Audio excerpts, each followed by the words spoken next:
welcome back to another episode of the Kite Tales and Flex podcast, where we talk about movies, video games, and more. All new topics, all new location. Yeah, so we're just going to continue to change the location and the setting, audio, video, whatever, until we find something that's like super easy. Although this is easy right now.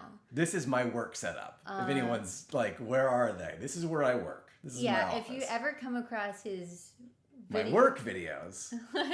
Sometimes you get a glimpse at the life of Flex. If there's anyone watching this that actually has seen your work podcast or knows anything about your work, that would be funny. Well, they don't see me on my.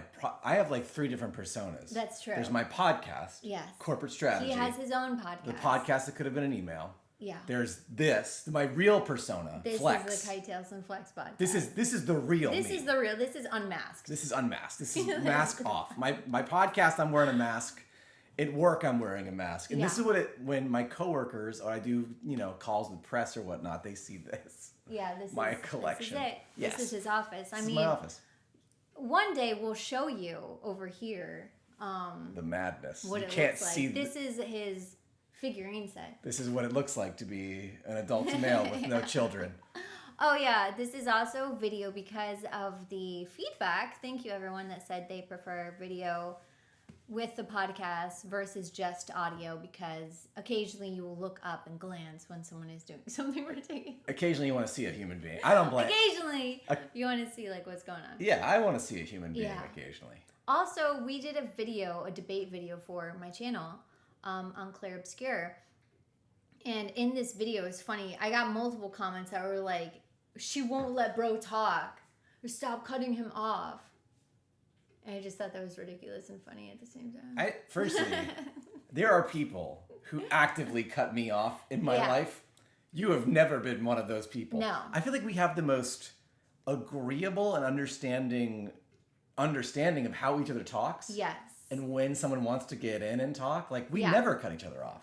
No, and if we say something, like let's say I interject when you're talking about something or right, it's like, oh, you know what I have to say? It's that kind of energy. It's like, let me tell you this. I'm excited to tell you this. And I'm excited to hear it. Yeah.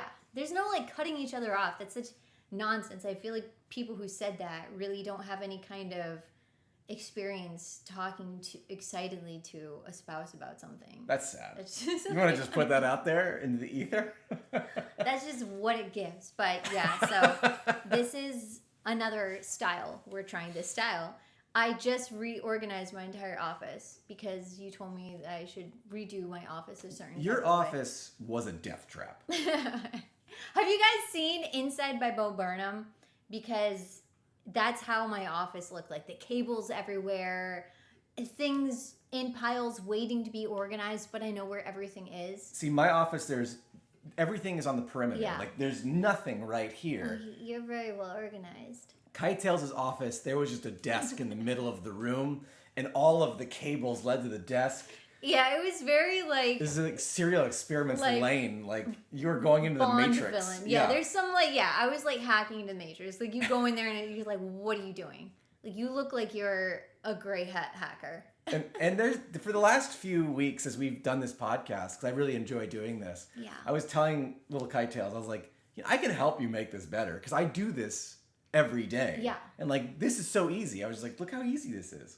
The setup is easy. Setup is easy. So I think your office will have an easier setup soon. Yes. And we can return to the... reorganizing it. Well, because you have much better hardware. Like, this is just a USB mic. This is my phone as a camera. I have better hardware, but my setup, and this is something that I do, is I get discouraged from doing something because, like, the daunting idea about getting ready to do the thing, which is why we didn't do the podcast Saturday or Sunday. Right. But you were like, oh, we have to do it today. So you helped keep me on track. And this is another reason, too, why I said I wanted to get back to doing more content with the two of us, because you really pushed me to do things when if it was just up to me, I'd say no, Mm-hmm. And that's how things fall by the wayside. So this is good because I need the motivation and the push and, like, the help. And you gave me the idea, and I listened to you. I'm a little bit stubborn the opposite way. My podcast has been running for 167 episodes. Gets less than 150 listens. So I should have quit a long time ago, but here I still am. 4 years on. Yeah, but there's people who love it. There are people that love it, and we do help. It's a corporate. It's very niche. I think it's a you corporate and I help are just podcast. very, so yeah, I'll link it. It's called Corporate Strategy. So if you guys the podcast, it could have been an email. Yeah. But yeah, you can go listen to him and his alter ego. I made a shout out to listen to this podcast. Yeah, so it's all over the place. On mine, so I'm just. And I have been on your podcast. You I did an have. episode, yeah. That's right. She did one of the best episodes. Yeah. Go the listen. social skills episode, I haven't even talked about that here, but we have a lot of gaming stuff to talk about. There's so much. Let's get into it. Some gaming stuff. So I just want to say the edits that I made last podcast were worth it. Do you remember when we talked about Black Phone and we accidentally spoiled something? And then we were kind of like, oh, we spoiled Black Phone. No one watches that movie. Someone in the comments said, thank you for editing it because I'm going to go watch it with my wife tonight. Oh, wow. So I was like, wow. That justified the edit of saying, oops, we accidentally spoiled it. What about the squeak edits? No one heard the squeak. I had people saying, I need to hear the squeaks. Like, what do they actually sound like? I could hear the squeaks. If you listen to the episode with headphones, you can hear it. It's there are squeaks there. I don't like repetitive nonsense. No, I don't like the same repetitive noise. She cannot stand like any kind of electronica or dance music. No. Industrial, like she hates repetitive noises. Like, it gives me a headache. It just makes me sick. The whole like repetitive noises, like squeaky, squeaky, squeaky, that sort of stuff I don't like. And I found out Conan O'Brien also doesn't like repetitive noises. He doesn't like when Jordan Schlansky does it. Same repetitive noise. No, he doesn't like. He said he just doesn't like, and so I feel justified. Like I don't like certain, like that squeak, the chair squeak, things like that. I'll isolate so you can hear them if you listen to that podcast with headphones.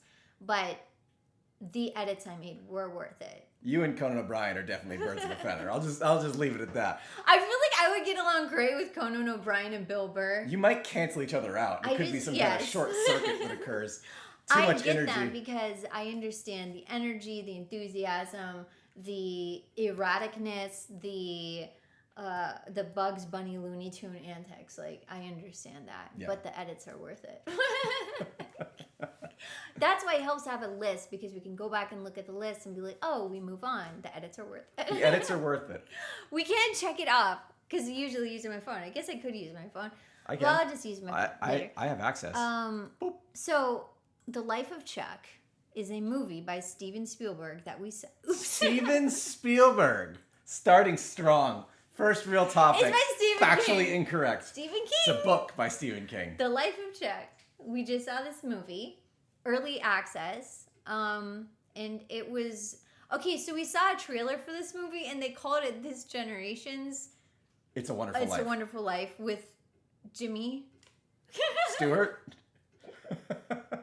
Yeah, with Jimmy Stewart, you know? And so we were like, that's not a great way to sell it because I've never seen that movie, but I know he goes deaf and, you know, I'm not going to edit that out because it's like 50 years old. I've never seen the movie. I don't know. 80 years old, okay? I've never seen it. I'm never going to. But it's like a Christmas film. So when we saw Stephen King doing, you know, this movie, The Life of Chuck, and the way it was advertised looked weird. They advertise it as a very feel-good movie. Yeah, and I don't like feel-good movies, especially when I feel like I watched the trailer and I already saw the movie. But, so this was a surprise film. We went to AMC, and they do this... Screen Unseen. Yes, it's for a movie that hasn't been released yet. So... Life of Chuck was the movie, and I'm glad we did because I don't think we would have seen the movie otherwise. No. It was a really good movie. It's really good. It was really good. It's really good. Very emotional, very classic Stephen King. It is Stephen, if you like Stephen King's non-horror books or movies, so Green Mile, Stand By Me. Green Mile is kind of a horror. Shawshank. Though, like. It has that same kind of vibe where it's slightly humorous, yes, slightly sad. It's very Stand By Me. It has it is just slice of life vibes through and through. But there's a really cool oddness to the whole thing that works really well. The way that it's filmed and told, and the actors did an incredible job. It was especially the kid. Yeah, the kid who plays the young version of Chuck. Loki. Which I can't remember his name. Tom Hiddleston. Did a great job. But the whole entire cast, Mark Hamill is in it. Keep going. Let's go. I cannot remember people's last names today. I can only remember their first name for some reason. Mark Hamill's in it, and he's like, super gruff and Mm-hmm. He's an old man He's now. an old man, I know. Mark Hamill's an old man. Don't cry. Makes me sad. Don't cry. He looks older than Harrison Ford does, though. And I'm pretty sure they're not the same age. Yeah, I don't know who's older. Harrison Ford still doesn't look like, rough, gruff grandpa. Mark Hamill looked like a walrus. Because he had this big walrusy mustache. That big walrusy. He looked like the human version of the Lorax. He did. Okay. In that movie. He looked like the Lorax if it was a human. So that was Life of Chuck. Really good movie. Really good Highly movie. Yeah. If you watch the trailer, do not be put off by the sugar. No. There is so much more substance. It's not like a sweet. What you think that is? No, it's not like a Hallmark film. Okay, Life of Chuck. So the Summer Games Fest was this past week on what? It was Friday. Friday, Saturday, Sunday. Yeah. We watched Fridays. It was impressive. Yeah. I always like a good Jeff Keighley presentation. Always have. Jeff Keighley. I vibe with that guy. His thing. He does a good job. I feel like his intentions are good.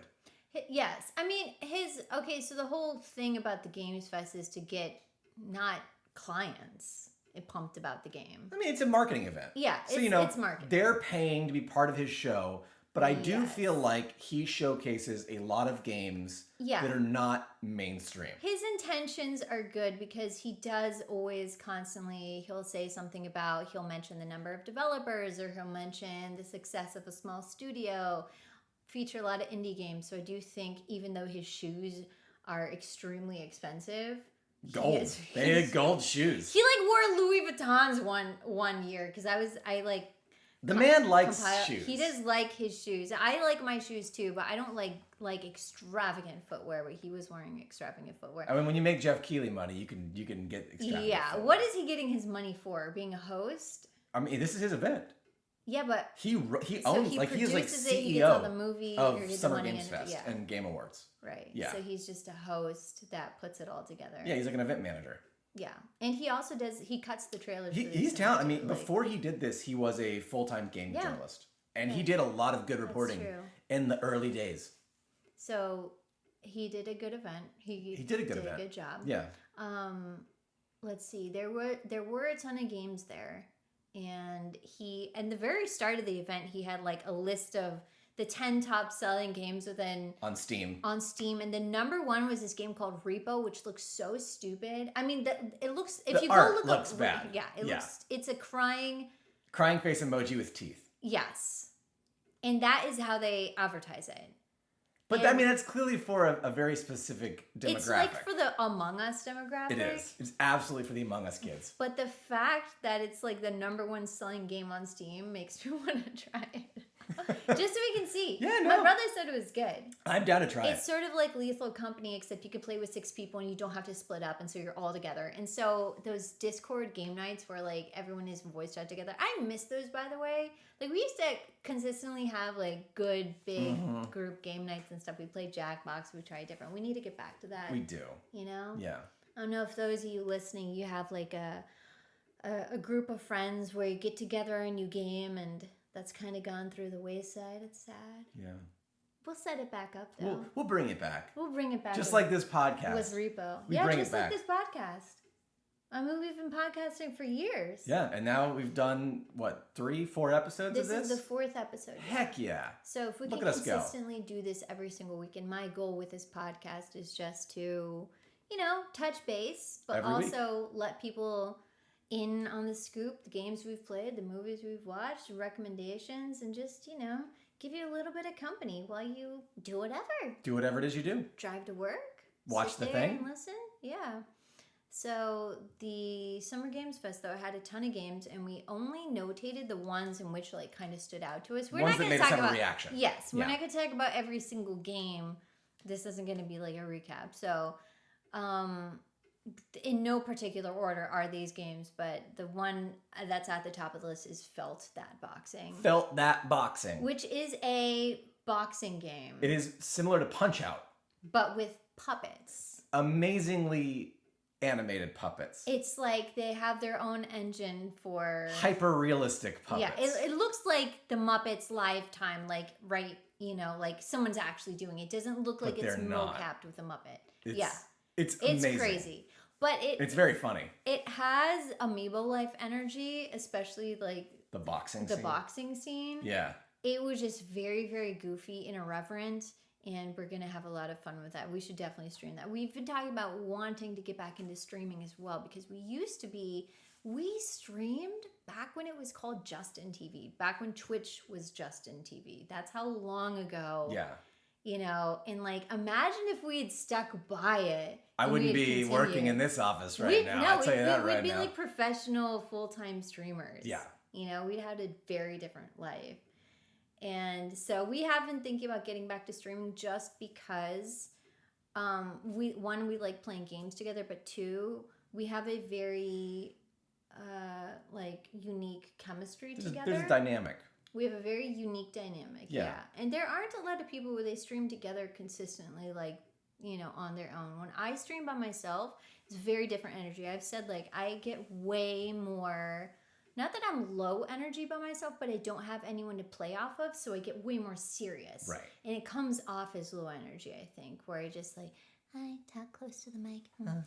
Maybe that's appropriate when I'm playing a puzzle game, like you wanted me to play the Blueprints. Mm-hmm. But when we're playing a high energy game together, or some of the games, I think we should play the games on some other games coming up. The Next Fest games. Yes. Which Wildgate is out. Oh, yeah, that's right. Steam has this whole week. It's called Next Fest. Right. And it's a demo festival event. So any games that have demos, Steam puts out and just kind of collects into a nice little event thing, and they do streams for them and they highlight them. Yeah. It's really cool, and it showcases a lot of games that you might not otherwise see. So we were planning on we're going to play as many as we can this week. I mean, there's literally thousands of them. Holy! How do we choose? They make lists based on your preference. Okay, so we'll do that, and then we're going to do a video recapping where we talk about it. Any demos y'all recommend we try? Yeah, definitely. Let us know so we can try them. Look at the difference in our skin color. Look how... I am dying. She is not. Look how tan. Look how pale. This is what you call dye skin. This is what you call see-through, clear. Alabama. You can see my blood. Alabama skin. Ugh. And this is when someone will look up at the podcast and say, "What the hell are you talking about?" You can't do this with just audio. Take a break and look at the difference in our skin color. Look at the color of our skins. So that is Felt That Boxing. That's Felt That Boxing. We're going to definitely be streaming that because that one looks fun. Out of Words looks like... So it's a co-op game. I might have to put a little bit more work into this podcast where I at least throw up the thing of what we're talking about. Yeah. I'll do a little bit more editing. I'm not just going to slap this up so you can actually see. Yeah. So you don't have to look up everything. But Out of Words looks like a claymation co-op, sort of along the lines of It Takes Two and Split Fiction. Yes. Where you're on screen together, but your characters don't have mouths. They're a little... Yeah, their mouths are covered with skin. Clay. Yeah, clay. So that looks cute. It does look cute. Fun little co-op platformer. This is another one Felt That Boxing, where I think the style is doing a lot of the work, and I'm very curious how it plays. Yeah. Yeah. So, Out of Words. Out of Words. Cool. Might play it. Might check it out. Lego Voyagers looks like Duplo Lego. You keep calling it Duplo, but they're not Duplo. They look like it. They just have the Duplo eye. Yeah, but I don't like the Duplo eye. I hate the Duplo eye. What's wrong with the Duplo eye? Why is there only one? Well, it's because the bunny has an eye on one side and the bunny has an eye on the other side. Yeah, but these pieces in Lego Voyagers only have one eye. They're little single blocks. They're 1x1 bit. And it is also a co-op. This game impressed me. Or it might be more than co-op. I don't know. No, it is co-op. It's 2-player. You play as a red brick and a red brick and a blue brick. Yeah. Yeah.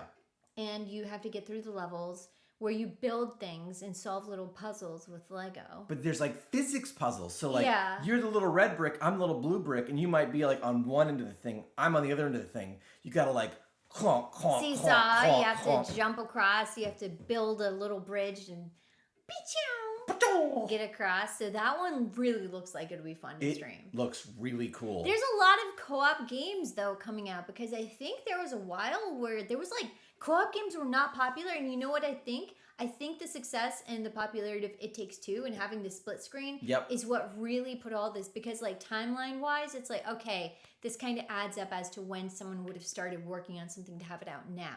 There was another game, I don't know if it's on our list or I don't remember, that basically said they're doing the split fiction play pass where you buy one copy of the game and your friend can play. Oh yeah, what was that? It was something on here. Oh, was it? I think it was Big Walk. Wasn't it?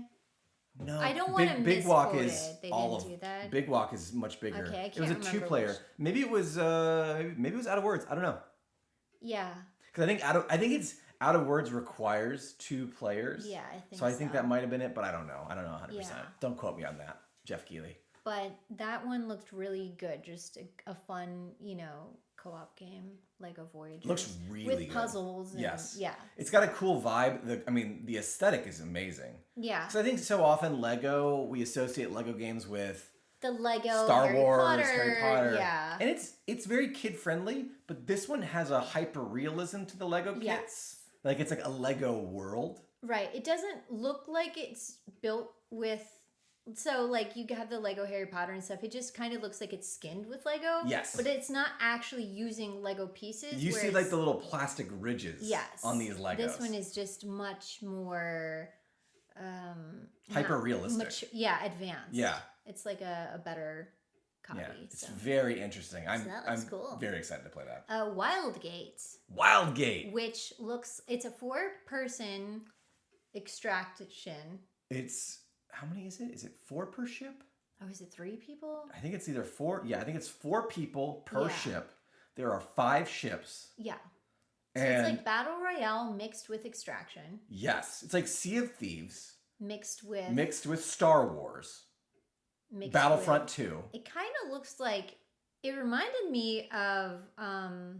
Deep Rock. I know, yeah, Deep Rock. I think there's a little bit... Like, the style is kind of Deep Rock.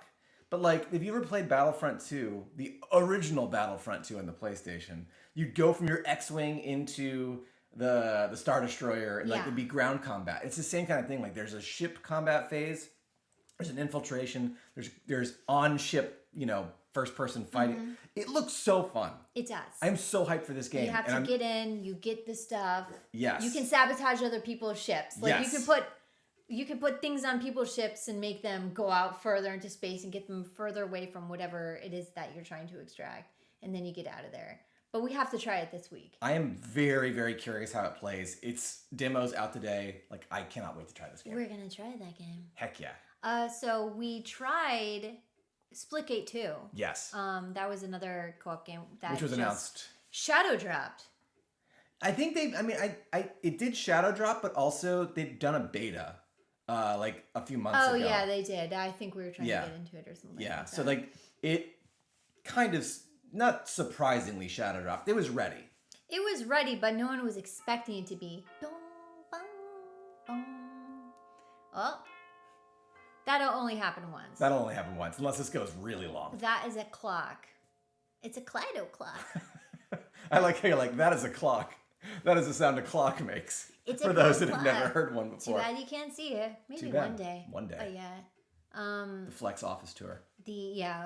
Well, and after I'm done, I'll do an office tour. Splitgate 2 was fun. We did play Splitgate, which is a portal shooter. So you use portals to get across the level.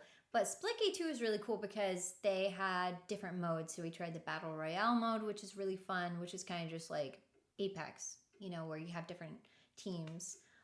Of 4, so not just 3. And 4 is better. I don't know who started 3. I guess Destiny, right? Like, what made 3 really popular? Probably Destiny. Because even like... Apex and Destiny are the 2 I think of when I think of 3-player. Because like, yes. PUBG was 4. PUBG was 4. Fortnite's 4, right? Fortnite, I think Fortnite's I don't know. 4. I actually don't know about Fortnite. Yeah, I don't know. Don't quote us on that. But that's like, I can only think of Apex and Destiny's Hunt Showdown's 3. Yeah. But Hunt Showdown, I feel like followed the trend. Like, who was the first one to do 3 and get popular? I think it was Destiny. Destiny is the first one I can think of that was like 3-person party, 3-person right? PvP. But 3 never made sense to me. Because who has a friend group of 3? Who doesn't have a 4th friend? Yeah, if you have 3 friends, if you have 2 friends, you have 3 friends, right? And I think it's more common you'd have 3 friends than you have 2 friends. Did you just say if you have 2 friends, you have 3 friends? Yes. Like, I'm saying statistically, if you have 2 friends in your life, you've got to have 3 friends. There's got to be a 3rd in there. Right? Yeah. Who only has just 2 friends to game with? And I'm sorry if you do. Someone's going to post and be like, me. But I just feel like it'd be easier to find 3, right? Because you could always pick up a straggler. But it's harder to get parties of 3 together because someone I feel like is always going to be left out. Right. So I'm glad to see. And hopefully Wildgate is 4. It is 4. We don't know. No, it is 4. Are you sure? Yeah. Okay. 4-person ships. We thought it was 3. Yeah. Okay, Splitgate. so that's Splitgate 2. Very fun. I just want to free say, play. like, shout out Splitgate 2 for actually making a fun battle royale. Like, I've enjoyed battle royale in the past. I played a lot of Apex. We played a lot of PUBG. Players on But Splitgate 2 does the thing that drives me. It fixes the thing that drives me nuts. When you die in a battle royale, you lose all your gear and you're dead. And maybe you can get revived. You have to wait for them to revive you at a certain location. And so you're spectating them for a good amount of time. Because at its core, Splitgate is an arena shooter, specifically trying to be like Halo. Yeah. When you die and you're in a group of 4, you get a little timer at the bottom of your screen. It's like 10, 9, 8, 7. There's a countdown. And when the countdown's done, you respawn with some of your gear. As long as your teammates are still alive. As long as one's still alive. Yes, you can do that. The engagements feel like team deathmatch, not like hardcore, once you're dead, you're dead. Right. Which I love. I think it makes it so much more fun. It makes it so much more... We play more aggressively. Yeah, because like we do. We can live. Yeah, we don't have to be so cagey and like hiding. We can be a little bit more. Yeah. Go out in the open and there's not like a big fear of like total elimination. Oh, that's fun.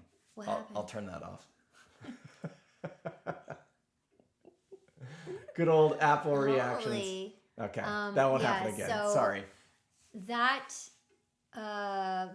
is really good. I like that about Splitgate 2. But they had other modes. I mean, we'd play just regular team deathmatch. There's the regular team deathmatch. We played Capture the Point. Conquest, which is 24 player. Yes. That was super fun. It was just like, It's basically just all the good things about Halo. It is. Yeah. It's like every single good.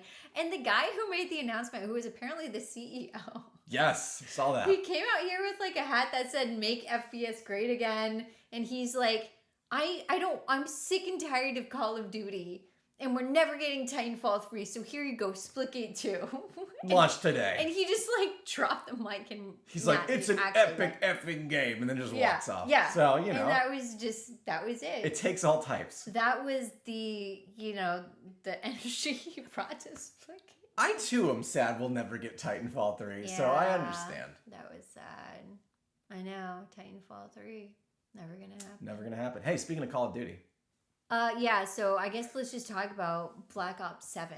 So I was watching yesterday with my 2 friends. We were watching the Xbox live show. And the final thing they show, if you didn't watch it, is this incredibly hyper-realistic cinematic trailer with the dude from Heroes and Don Draper's daughter from Mad Men. I don't know the actors' names. I'm sorry. But like, it's so good looking. And then in the background, I start to hear, I'm like, oh, The Hand That Feeds, 9 Inch Nails. Absolute jam. Like, loving this. I don't know what this game is, but I'm loving it. And then like the guy from Heroes, he's in like a container world. And then he's in like a world with like computer screens. Like, what is this? Looks amazing. I don't know what this is, but I love all this vibe. And then it's like Black Ops 7. And I've never felt the high to low experience happen so quickly. Yeah, but I watched the trailer today and it looks like they didn't have to go that hard. They didn't have to go that hard. They did not have to. If you watch this trailer, Why'd they do that? First of all, it doesn't look like it's made with any engine that I've yet seen. It looked so real, but not in the Death Stranding 2 kind of way where it's like It just looks like a movie. It just looks weird. No, Death Stranding 2 it doesn't look real to me. It looks like their eyes are not focused. How dare you? Like if I'm a Death Stranding 2 character, right, and I'm looking at the screen, I'm like, "Hi, hello. Hi. Hey, nice I'm in to Death meet Stranding you." 2, You know, according to Kite I'm not, the eye contact is not there. It's like slightly off to where it's like, "Hi, how are you?" And it's creepy. There's something slightly weird. The eyes aren't focused. But in this Call of Duty, I don't know what engine they used for Black Ops 7. Well, this is clearly this is a pre-rendered cutscene. This is not gameplay. It's not gameplay, but I'm saying the cutscenes look a lot better than anything else I've seen. Where the Death eye Stranding contact 2, is that not was there. gameplay. That's in-game. That's in-engine. Okay, but still, like You're the eye contact. you're comparing like high production to Yes. in-engine rendering. I don't like the in-engine rendering. Okay, well, So that looked weird. some of us love it. So, But Black Ops 7 looked good. I mean, I've only played Black Ops 1 and Black Ops 2. we also played Black Ops 4. I didn't play the story. There There was was no no story. story. That's right, because Bingo. I remember Frank showing up and I was like, I think his name is Frank Wood. Frank Wood. And he was like going through the training. I am Victor Reznov. And we're like, what?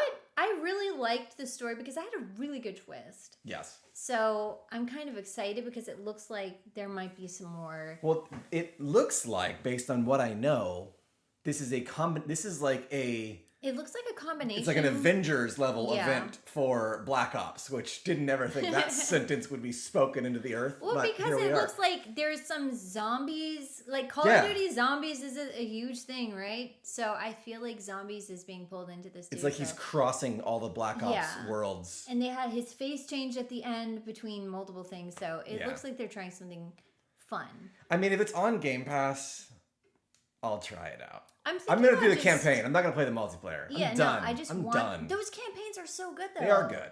They're good. They're hallway Like shooters. I still like Modern Warfare 2 is still like such an incredible military campaign that doesn't deserve to be as good as it is. Like Hans Zimmer did the soundtrack for Yeah. Modern Warfare 2, okay? Yeah. Like it's Trent actually Reznor did cinematic. the theme song for, I think, Black Ops 2 or Oh, 3. did he? Yeah. Yeah. They've got talent. I mean, Yeah. Call of Duty is probably one of the, it's not Grand Theft Auto, but it's underneath, right? Like, Yes. it is one of the most selling, guaranteed sales Right. games you can put out. And even, like Even when they stink, they still do billions. still, yeah. They still do good. So I'm excited just because it looks like a good story though. Yeah. So Black Ops 7. Black Ops There 7. you go. Mark it off the list. Can't believe there's 7 of these things. There's this game called Ill that looks Ill. freaking nightmarish. I love it. It looks sick. It looks twisted. It looks like there's something wrong with it. And no thanks. Ill has the, it's almost the Resident Evil 7 effect, but remember Resident Evil 7, those like the pussy gooey Yeah. ones? Yeah. Everyone's kind of like that, but they're all just these doughy, naked things. Yes. And it's so fleshy, but like squiggly. Yeah, because okay, we've seen It looks gross simulated, games before. you know, like yeah, that's it's the thing. simulated squiggliness. It just looks so different. Like, Yeah. it looks so good. It looks the very good. texture of the graphic. It looks very good. The graphics lend a level to the horror that I don't think we've seen outside of like Resident Evil 7. Yeah, that's the thing. Like we've seen gross characters before. I mean, But not an entire gross game. like what was the one where you're in the house and they're all from the south and and I'm in the wheelchair and I'm That's gonna Resident get you. Evil 7. Yeah, okay. Yeah. That's why I keep referencing. No, not the one with the vampires. Not the one with with the Lady Damascus. That's Resident Evil 8. Okay, yeah, not that one. That's Resident Evil 7. Yes, 7. Still Resident Evil 7. Who knows? I do. I don't. I've played them all. I don't. I haven't. I only played that one. You played 7. We played 7, so we streamed 7, right? We streamed 7. And so I'd take the controller and then I'd get too scared. I'd be like, take the controller. And he'd be like, no, go through this hallway. So we were playing it, and I didn't want to go through this hallway because I'm like, I know something's going to happen. It just looked like something was going to jump out at me at this hallway. So you were like, no, you have to go through the hallway. Go through the hallway. And someone actually messaged me afterward and said you were abusing. You talk over me, I abuse you. Like, it's 50-50 in this relationship. You know, he didn't have to force you to go down the hallway. That is abuse. I was like, no, it's not. I guarantee you, I'm fine. Let's not belittle and diminish actual abuse. Because I Good do, Lord. yes. So expect a lot of that in ill. If we stream that, I'm going to be handing you the controller. You're going to say, no, you can do it. And we're probably going to get messages like that. Great. Bring it on. Bring it on. Bring it on, I say. But that game just looks very, very, very disgusting. It's not on here, but since we mentioned it, Resident Evil 9, we both thought was a Parasite Eve remake. Oh up my until gosh. the title of Resident Evil. Yeah, because it starts out, there's an FBI. It's in New York. And she looks like Parasite Eve. Yeah, she looks just like Parasite Eve. She looks like the cop. She looks like, I forget the cop's Aya, name. right? I think it was Aya. So Parasite Eve was a PlayStation game from like 1990 something, 1997. Which they honestly should remake. It was a very cool game, though. It's a very cool game. A very cool turn-based vibe. horror. Yes. And it just had such a cool aesthetic. Mm-hmm. And so we thought it was a Parasite Eve remake. It was made by Square Enix, and it has the same kind of pre-rendered backgrounds as like Resident Evil 1 and like Final Fantasy 7, but it's just such a different vibe than everything they've done. There's like an opera house, and there's a singer, and she's like a crazy zombie lady. It was a really, really cool game. It kind of reminded me of like the Nintendo 64 Castlevania. I never played that one. Yeah, I know. No one likes that one. No one likes that one. But that one game was freaky. We'll stream that one. That one, that game freaked me out because there's multiple. I hate being chased in games that like gets my anxiety up. I do not like being chased, and so that one, you had a maze where you're being chased by Frankenstein's monster. You were being chased by Cerberus, three-headed dog, and you were being chased by vampires, all in this like maze trying to get you at the same time. I almost had a heart attack. That game is probably why I don't like being chased. Yeah. Like, that game is where it started. Well, Resident Evil 7 and 8 are all games about being chased. I do think this new one's not going to be that, though. They even said it's going to be different than the last it looked more investigative. It actually has, like, Alan Wake vibes in a good way. Because you're, like, getting pieces of evidence and whatnot. I'm all for a detective-based Resident Evil game. Yeah. That sounds cool. So we thought it was Parasite Eve, but it's Resident Evil. Even though they said they weren't going to show footage, I think that's what they said they weren't going to show it twice. Capcom was all over this event, by the way. Like, they had the Street Fighter 6 trailer. They had the Onimusha 2 trailer, or not 2, whatever the new Onimusha is. And then they had 3 different things where Lady Dimitrescu was on the screen. Yes. Being like, the voice actors, you mortals. Yeah. Oh, you want to sail on Capcom games? There's something soon, but not today. Yeah, her voice actress was coming at me like multiple times, live action. They had a set, and she's like, you're not going to get to see the footage. And then they had the head of Resident Evil. I don't know the gentleman's name. They had him come on. And he's like, oh, I have an announcement to make, but it's not going to be made today. You'll get it soon, though. Real soon. But no one wanted this to happen today. Which is why, like, we thought it was Parasite Eve. Because, like, why would it be Resident Evil? You just said you're not going to show it. But I guess they were like, I don't know what is going on, and we still have some more things to talk about, but like the shadow announcements, the dropping things live, you're not going to, fooled ya. Like, why this whole gotcha thing? I love the gotcha thing. I don't. I love it. I love being surprised. Some of my favorite feelings in the world is being surprised. I like being surprised, but I don't like being surprised for things that I'm not prepared for. That's not a surprise. Yes. Ladies and gentlemen, I don't like it. Kite Tales. I don't like surprises then. That's accurate. If you need to know, then it's not surprise. Then I don't like them. You don't like them. I love surprises. I don't like surprises. You don't like surprises? I like to surprises. know. This is going to be the debate of this video. Do you like surprises or not? What if someone's like, surprise, Kite Tales and Flex, I found where you live? That's not a surprise. That's a horror movie. Please don't ever do that. Don't do that, seriously, because we are trained. I mean, we are both trained. Okay? That's all I'll say. We can defend ourselves. We are both trained. No need to be said. In multiple things, we are trained, okay? Take classes, know how to do things. Don't ever surprise us like that. Don't surprise us. No surprises. Not in that way. That's not a surprise. That's not a surprise. That's an unwelcome event. Yes, A surprise has happiness and fun tied to it. Like, Splitgate drops today. Or, here's Half-Life 3. Yeah. That's a surprise. Also, he thought Gabe was going to be at Games Fest because apparently someone... They were tracking his boats? Yeah, someone was tracking Gabe's location. So thanks, Gabe. Watch out. People are spying on you. Yeah, but he owns a yacht. I mean, you give up give up the privilege because all yachts are tracked. That's not a surprise, though. Like, Gabe is like, I don't like surprises. You know what'll be worth the wait? Half-Life 3. Gabe is not... 10 years Gabe from doesn't now. like surprises. I can guarantee you he doesn't Gabe like loves them. surprises. He doesn't. He literally never announces anything until it's absolute. Like, Half-Life 3 is going to... I don't think he does it because he likes the surprise. I think he does it because he doesn't want to get people's hopes up. And so he'd rather just not say anything and then do it. I think that's where it comes from. Well, Valve's whole development policy is actually based on if the idea is fun, we pursue it. Yeah. And they've killed Half-Life 3 probably as many times as we've wanted it to happen.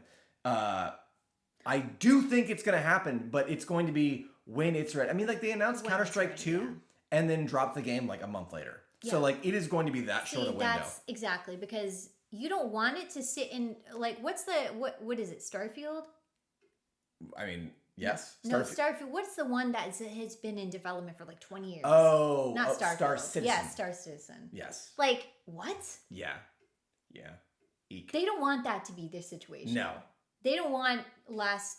Also, maybe don't charge like $100 for a ship for a game people have already paid for. Like, weird. How much money has that game got? It's in the like tens of millions. That's insane. At least. Okay, someone will probably correct me and be like, "No, it's actually 100 million, Flex. It's way worse than you think it is." Yeah. Yeah. But so I don't think Gabe likes surprises. I don't think he likes letting people down. He likes surprises, but he also doesn't like letting people down. We don't know he doesn't like surprises. Gabe, you know what? Gabe, we can email him. We know you him. watch the show. We can email him. Yeah, let's email Gabe. Someone My email mom Gabe. Actually, yeah. Do you like surprises? My mom thinks it's so easy to email the head of companies because she really, really wanted the head of Nintendo to see my YouTube channel. Because my mom tries to help me, but she doesn't understand the ways in which, like, I need help is not, like, how would that help me, you know? Dear Doug Bowser, please look at my daughter's YouTube channel. Yeah, she's like, Nintendo would love you. I'm like, I appreciate you trying to understand what I do, but the way in which you think it needs to happen, like, that wouldn't actually help me. Right. Like, I would be so embarrassed. I'd be like, he's like, your mom said I should contact you. Like, well, it's not going to happen, for one. For one, but if it did, I'd be like, okay, I don't have anything in mind for you to thank you. This is not a relationship that we can actually pursue in any meaningful way. You want to hire me as a voice actress. Like, that is what I need. I need voice gigs, okay? That's the networking we're looking to achieve here. That is the networking. When I network with people, I'm always like, do you need a voice actress? Like, that is how I need to network myself. But yeah, we can't just go email Gabe and ask if he likes surprises. No. Anyway, Gabe Newell. Into the Unwell. Into the Unwell. Looked fantastic. I can't remember what it was now. This was the game that had the 1940s cartoon vibe, but was 3D. And it was the sad cat that was half red, half black. Right. He's like shaky. Yes. And he's like, it definitely feels like there's a substance abuse message in this game. But it looks very funny and it looks very interesting. Like, it's definitely a style. Like, the style's all over the trailer. I'm very curious what the actual game is, but it looks fun.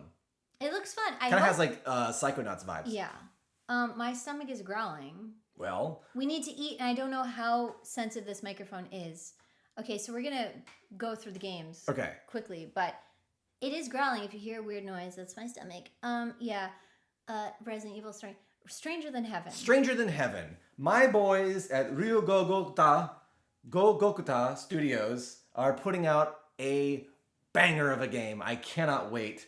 It's 1940s Japan and 1920s Japan. Yes. So it is a time game of some sort. I don't know if it's just linear time or something, but it looks like they're creating a really cool history of the 20th century Japan as a game. Yeah. And this is by the same studio that does Yakuza Like a Dragon. Yeah, like blah blah blah. Yeah, right, blah blah blah blah. So that's cool. It's funny because when the game started, you know, the time period, just this looks like 1940s. Well, the previous trailer was in the 1920s. He thought it was turn of the centuries. Yeah, but it was like I could tell. You could tell. I could tell by their attire, by the music, because I'm very good with I didn't my realize decades. you grew up in 1940s Japan. I'm very good with my decades. And I am, so, people who like love French are called Francophiles. Mm-hmm. People who love are called Anglophiles. I don't know what they love. English. Yeah, maybe. I don't think. Like England. I don't think that's an Anglophile. I don't know what an Anglophile is. Should we look that up before it's a bad term? Mean, I'll look it up post-podcast. I don't care. It'll get anyway, so people who like Japan are called decades. otakus. Yeah, exactly. But people who like decades and I like oh okay, I just like different decades. Up until a certain time, I like the 1960s. Up until the 1960s, I don't like that, and then it just stops at the 1970s. I don't like the 1970s fashion. I don't like 1970s movies. For Too many serial killers. I don't like. Something happened in the 1970s. Well, before that, leading up, but it's like crazy. Yeah, it's called the Vietnam War. I like, yeah, but that didn't cause serial killers. I mean, it inadvertently, the Vietnam War caused a lot of problems in this country. Just a lot. War. What is it good for? Absolutely nothing. Yeah. Okay. Anyway, Stranger Than Heaven. That's Stranger Than Heaven. So Big Walk. Let's move on to games where we're gonna talk about. Oh yeah, I guess Neo 3 hasn't come out yet. Neo 3. We can do Big Walk. No, so Neo 3. They put out a trailer for Neo 3. Neo is probably I'm gonna be real. Bloodborne is my favorite Souls game. Neo 2 is my second favorite Souls game. Suck it, FromSoft. That's all you get. That's all you get. You get Bloodborne, and then you immediately are displaced by Team Ninja, because Team Ninja freaking slaps and put out nothing but bangers since they started the Neo franchise. Neo 3, they show a trailer. It looks phenomenal. It's more Neo. What is there not to love? I go and play the demo, which they drop moments after the trailer comes out. It's tremendous. But it also reminds me there's this huge hole in my heart right now. I need a parry-based game. Yeah. I need a game where you parry, like Neo. In Neo 3, it's so good because you actually have two forms, and they lock it to the right trigger. So you have your samurai form, and you hit right trigger, and there's ninja form. So they've actually broken that up into two disparate game styles instead of mashing it all into one. Cool. And when an enemy does like a red, I'm going to hit you move, you hit the trigger, and you turn into the other form, and you get a perfect parry. Cool. It's so freaking satisfying. We really liked Neo 2. We never finished it. I finished it. I multiple times. We played Neo 2 together because I wanted to play up until I saw Yasuke, because I wanted to make a video about all the Yasuke drama. And I forgot how deep into that game he was. Yeah, and then we're like, oh yeah, Neo. So we never actually got to Yasuke, but he is in Neo 2. Yes. Neo 2 is a recreation of one of Akira Kurosawa's lost scripts, or one of the scripts he didn't make, about the Oda Nobunaga. Oda Nobunaga saga. Yeah. Yeah. Such a good game. The Sengoku period of Japan. So it is a fantasy game. Yes, though. It's a fantasy retelling of a historical event. It's like, it's a myth. Yeah. Even though Oda was a real person. It's like the 300 yeah. of Japan. Right. All the characters are real people, but what happens might not have happened, and they didn't kick them into the well and say, this is Japan. Right. There definitely wasn't like a demon. A disfigured cow demon guy on the hill that turned all the 300 people in because he couldn't be in the army. I mean, but maybe there was. I don't think so. We don't know. Anyways, I'm looking for recommendations. If you have any good parry-based games, like, because this our podcast listeners gave me a really good rec. Ezio. So, yeah, thank you. I just like Ezio in general because he's very nice and supportive, and always leaves me very thoughtful comments.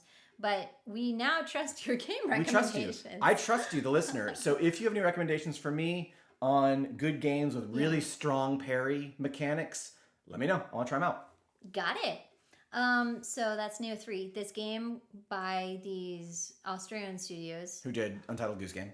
Yes. They have a game coming out called Big Walk. It's Walk. A multiplayer game where you play as strange little shaped avatars, and the whole purpose of the game is communication. It's a communication-based game. It's a communication game with puzzle elements and whatnot, and you can communicate in different ways, either by text or by speech. And they have proximity chat. They also have proximity text chat too. Yes. But they have proximity voice chat. And they have, like, if you're behind a wall, it will sound like that. It. Yeah. Yeah. Yeah. So it's got really advanced communication. The dogs are making noises. It has really advanced communication technology elements to it. Yeah. It's very impressive. And we have been talking about, this is something when we're just driving the car, we will talk about the problems of communication with people in general. And this isn't just a generational thing like, oh, the Zoomers or the Millennials or the Gen X or the boom. Like, problems in communication I see across every single age group. So this isn't something that's just limited to one particular generation. But we've talked about how there is a problem with communication.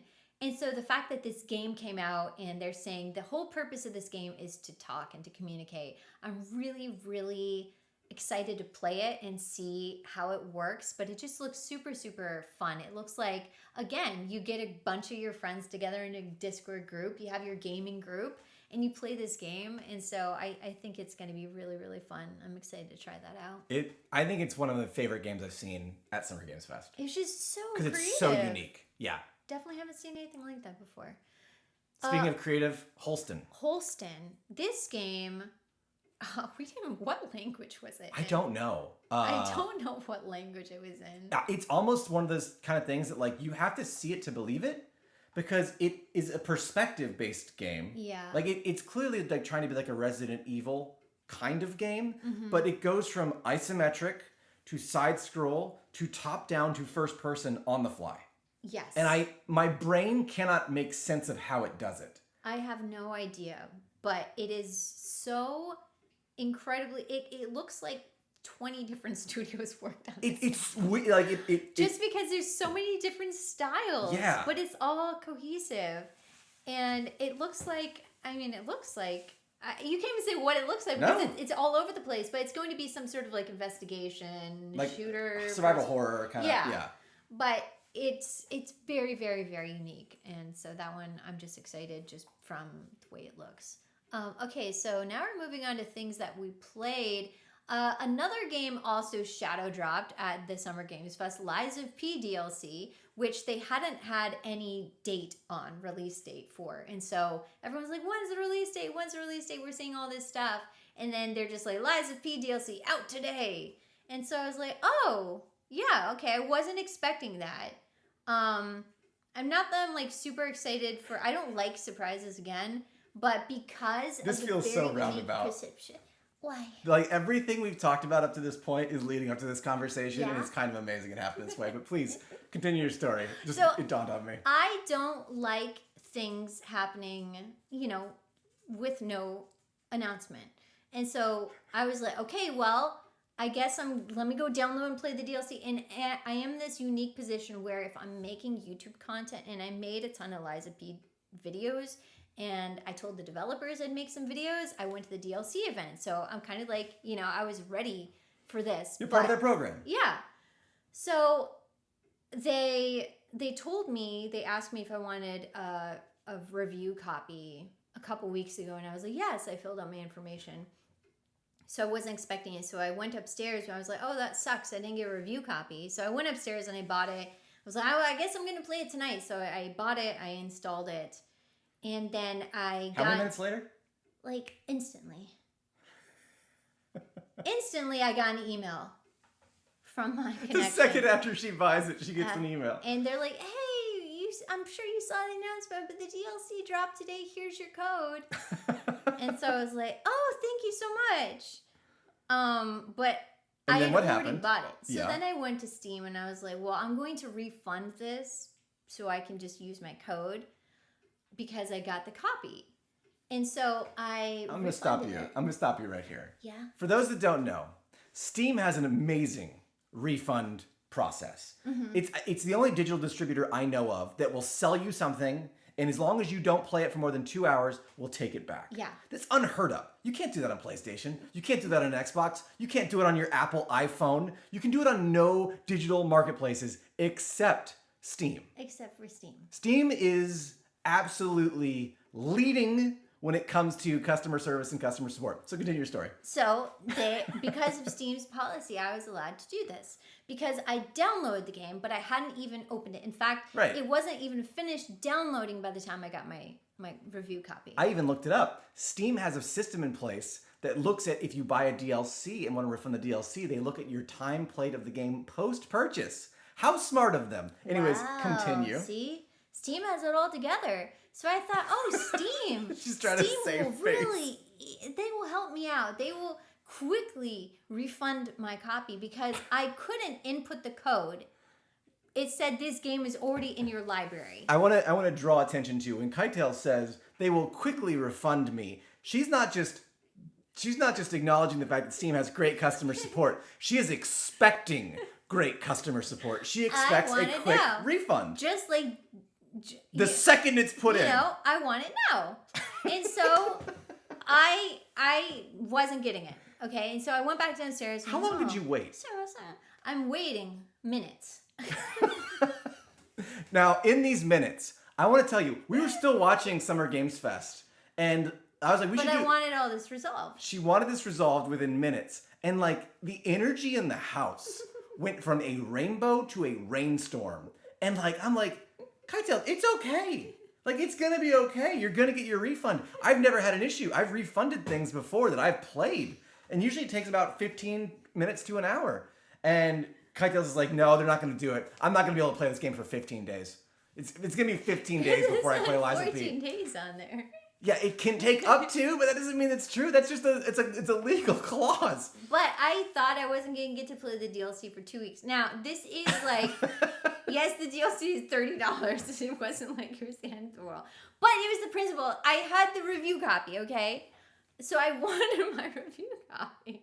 And so they weren't doing it, and I was like down in the dumps. So I was like, forget it. I'm not gonna be able to do it because thanks, Gabe. And I was throwing it. I was like, thanks, Gabe. Suddenly, Gabe started getting dragged through the mud and all this. And if you haven't noticed on this show, one of us thinks very highly of Gabe Newell. I also think highly of Gabe. Yeah, but you were like, I don't know him.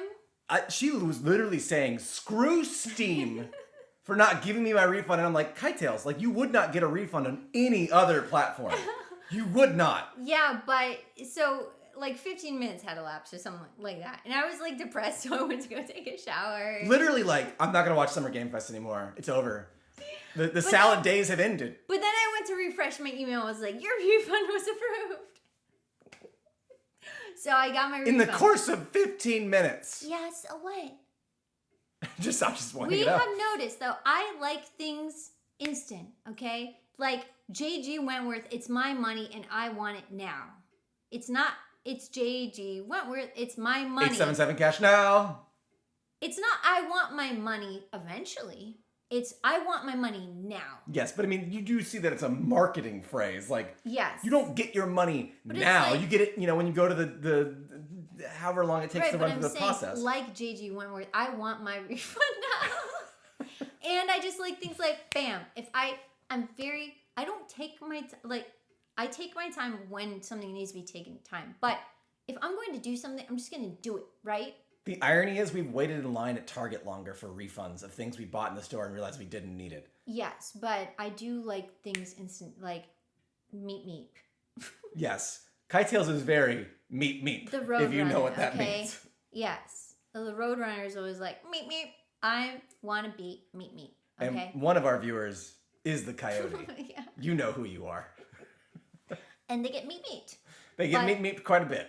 But that is a Steam refund thing. Now, shadow dropping games as a principle, I wanted to put this on there because I don't like this because I am in this position where, like, okay, if I make a YouTube video or something, like, not that it matters necessarily that I need to, like, get on it quick, but because of the way in which I have time constraints where I have time to work on something or a schedule, I might not even be in town. Like, let's say that I wasn't in town this week. It, like, put me behind my schedule. So that's why I don't like shadow dropping, because I like to plan for it. Meanwhile, I love it because I love a good surprise. Like, even if I'm not able to do it, it's like, well, I don't care. It's fun to get surprised, and I'm going to play this when I get back. What if they're like, we're going to, like, Gabe Newell is in Disney World only for today, and select Steve. It wasn't going to happen. No, but they're like, we're going to shadow drop Gabe's trip to Disneyland. I don't understand. But I would like, if they're like 50 people can go to Disney World with Gabe, we're going to shadow drop the date though. And it's today. I don't understand. Like, if we only had a certain amount of time to get to Disney World and they shadow dropped it. You wouldn't like that. I mean, why would they invite us to hang out with Gabe Newell at Disney? Like, I'm saying it's a surprise. Okay, let's better. It's Gabe's birthday. Better analogy. Gabe drops Half-Life 3 the day we're going on vacation. Right, for 5 weeks. Well, dang, I really want to play Half-Life 3 my whole life. Ugh. Yeah, but here, you come back. But it's going to be there when I get back. It will, but by the time spoilers will be on YouTube, people's I'm not going to thumbnails look at on YouTube. You know, it is so messed up. I'm so good at avoiding spoilers. I see so many spoilers on YouTube thumbnails. It's not even funny. It's disgusting. See, that's my trick is I don't go on YouTube. Yeah, but I go on YouTube because I upload these videos and stuff like I that. click Like, my still have to subscribers. see I want it. to see, did my subscribers put But anything it's out? like, No, okay. no, but YouTube, their recommended page will like have a spoiler for you right there. That's why I don't look at that. I have to. I just hate it. My eyes look at it. YouTube's not great. So who likes shadow dropping games and who doesn't? Okay, that's Target 2 Switch pre-orders. Wait. I just realized the clock has been clicking in the background. You're not going to hear it. It's fine. Just like you didn't hear the squeaks I heard. Yeah, what are you saying, Target 2 Switch? What are you talking about? Excuse me? What are you saying, wait? You said, wait, before. I said Target 2 Switch? Well, you said that's Target 2 Switch pre-orders. No. And I was like, well, we didn't even talk about that. I was like, let's move on. Oh, okay. Yeah, so we pre-ordered a Switch from Target. Specifically, you did. Back in May. On the pre-order day. Right. You got a pre-order for Switch 2 in at Target. They confirmed the order. You had the order. And apparently Target sucks. Yeah. Because we didn't get the Switch 2 for 5 days. Until today. Yeah. June 5th. And no, sorry, June 9th. The real, crime of it all was they were selling them in the store.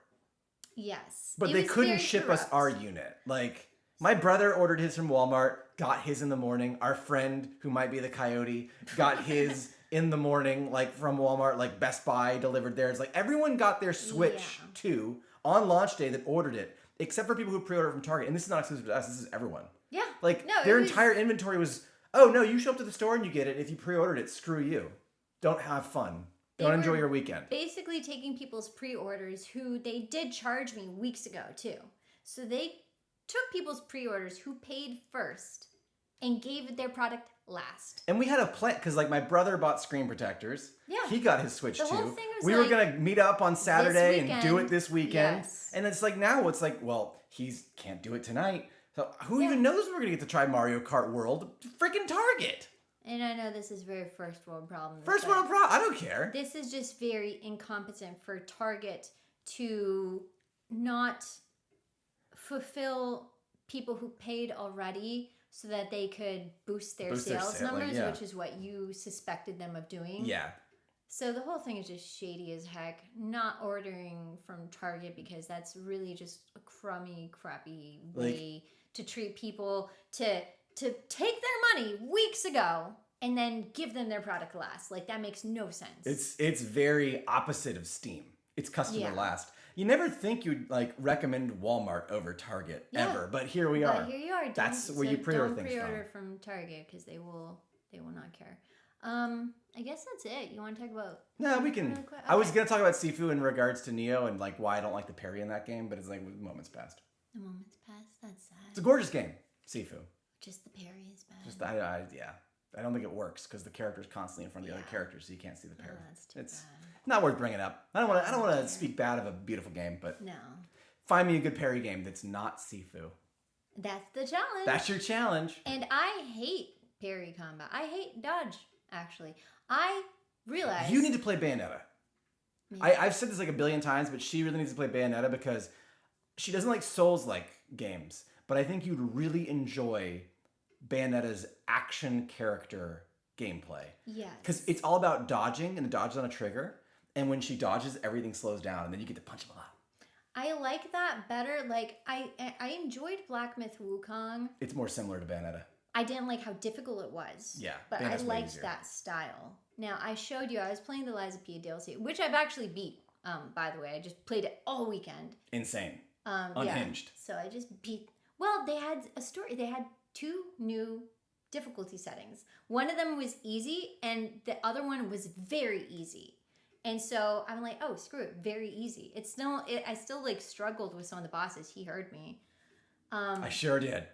But I think I've realized, because I'm such an impatient person, and a lot of these bosses you kind of have to wait, and you can't just go slash. I like to just slash. I like to hack and slash. stab. Hack and slash. I love to just hack and slash. Yeah. Like It's a genre. The Doom person, right? I just You're Doom girl. Yeah, I'm Doom girl. I just like to go in and kill. So I don't like to learn the boss's patterns and stuff. And then the boss, like, some of the moves are so disgusting. I showed you the one. There's this guy. He's just Melania. He stabs you, pins you to the ground. Oh, that one. Yeah. And then grinds your corpse across the whole level. Which is funny because in Yakuza 0, one of Ryu's best... is that? Yeah, he like takes the face and just like rubs it across the cement. Yeah. It's so good. Okay, so that's what this guy does. It's my dad. I was like, I can't... Well, the character. Ryu is my dad. And Majima's my uncle. You're the... In real life. Family members you deserve. Yes, they're the family. Ryu is my dad. Love you, Dad. Majima's my uncle. Love you, uncle. But yeah, I hate Souls combat. I hate it. I hate it. I've realized that. I don't like it. Not Ryu, Kiryu. Oh my gosh. I literally been calling him Ryu. Holy cow. My goodness. That's sad. Literally get my dad's name wrong. That's depressing. I'm hungry. We're hungry. Kiryu Kazuma. Kazuma Kiryu, technically. His first name's Kazuma, last name Kiryu. Well, you get to see more of them. When? In the prequel. That's not a prequel. Oh. No, it's not. It's its own thing. It's its own thing. Okay. Anyway, that's it. That's it. That's all. That's the Brutalist. That's the Brutalist. We do have more things on the list to talk about, but we'll just wait. Yeah. I mean, we'll play the Switch 2 before the next episode. Yeah, we'll talk about we'll that. have more things to talk about. But yeah, this was like the big gaming podcast this time. So I hope you all enjoyed it, and we'll see you next time. Bye. Bye.